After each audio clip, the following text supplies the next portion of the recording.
Coyotes are leaving, and I know if you're not a hockey fan, it probably doesn't really affect you a whole lot, unless, of course, you're thinking of the economic impact of the city and the state, for that matter. But for those that are hockey fans, this is a deep loss. You are connected to that team, and it means something to you. And losing a team can feel like you are going through something. To be clear, it doesn't have to be a loved one for you to feel like you're going through the loss of something important, right? Yeah.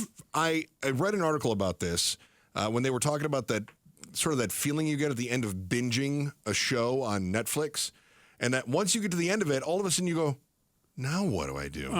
Right? And you go, oh, it's over. I wanted more. Oh, it's over. I've found that after like 2 or 3 episodes of a binge, I really try to stop, because if I just keep going, I find that I don't retain the stuff very well. That's true. And I just get in this binge loop.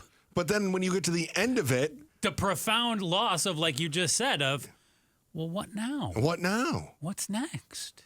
There is one group of fans that are really dedicated to the Coyotes, and they show their pride by giving money to the government for it. Giving money to the government for it? Yeah. The Coyotes specialty license plates. Okay. I saw one over the weekend, but I felt uncomfortable. I was going to take a picture so that we could use it to supplement the story online, but then I thought, then I've got a license plate. I have to... privacy, all that other stuff. You got to be real careful about that. So anyway, I had this car in front of me that had the Coyotes license plate, and I thought, what are they going to do with that?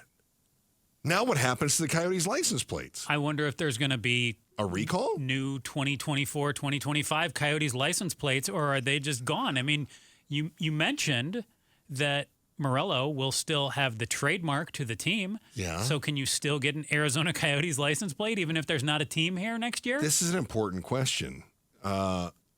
We need to send an intern to check with the MVD and find out what the plan is. Sounds like a great task for him, and I bet you he will have an answer for us. I bet he'd be very excited to do that research for us. He just gave us the look like, this is the dumbest assignment I've ever been given. Thank goodness this is done in 2 weeks, was the look that he just shot you. What happened? Oh, look, he's got a cold coming on. Oh, that looks like a 2-week influenza he has happening. What?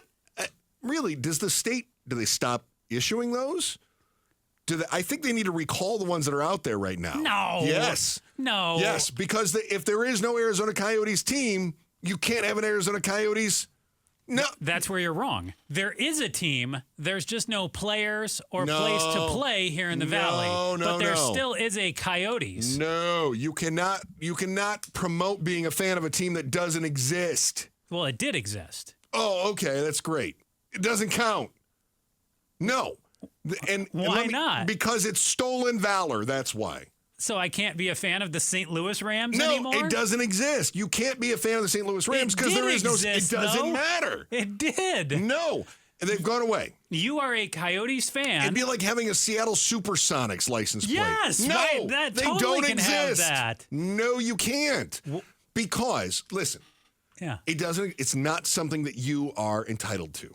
Don't start feeling like, oh, I get to have whatever I want. You don't get to claim to be a fan. In the same way that we discussed, if you are a fan of the team, then you get to relate with other fans of the team. It's like having a secret handshake. Exactly. There is no team. Your secret handshake happens to be on the rear of your car and displayed to all of those around the Valley. You get to celebrate your fandom. You don't get to have like a Purple Heart license plate unless you have a Purple Heart. Okay. That's stolen valor. That's a little different, and that really is stolen valor. That's stolen You With could the have Coyotes. you and Trump could have Bone Spurs license plates. That's what you could have because it would be accurate. Okay, don't pull him into this. Maybe what we need then, maybe what you need is like a Utah, what are they going to be? The Utah Snowcaps license plate. That's what you can have. No. Yes. I live in Arizona. The Utah Yetis. I've been a fan of the Coyotes. What are they if gonna I be? want to have Coyotes on my license plate still, and I'm going to pay the government for it, I can keep going with it. Don't give me that look. I think it's a horrible plan. I'm all about horrible plans. It's a terrible idea. This show was one of them. What's one more? Not disagreeing. I know. Right. But I think that we have to be true to what we have. You can't offer license plates for things that aren't here. You can't make up a But it was here. It doesn't matter. It's not like I'm sitting there and going, you know what? I'm going to put the Arizona Snowballs on my license plate. That was never a team. Okay. But the Coyotes We're here. I can celebrate it. And my hope is that they come back in 2 to 3 years. Shiny new stadium. Yeah. I should be able to have that license plate. Don't take it from me. No. At the very least, put it on pause. Thanks for watching The Chris and Joe Show. Click to see more from Chris and Joe and tap the button in the middle to subscribe to KTAR News.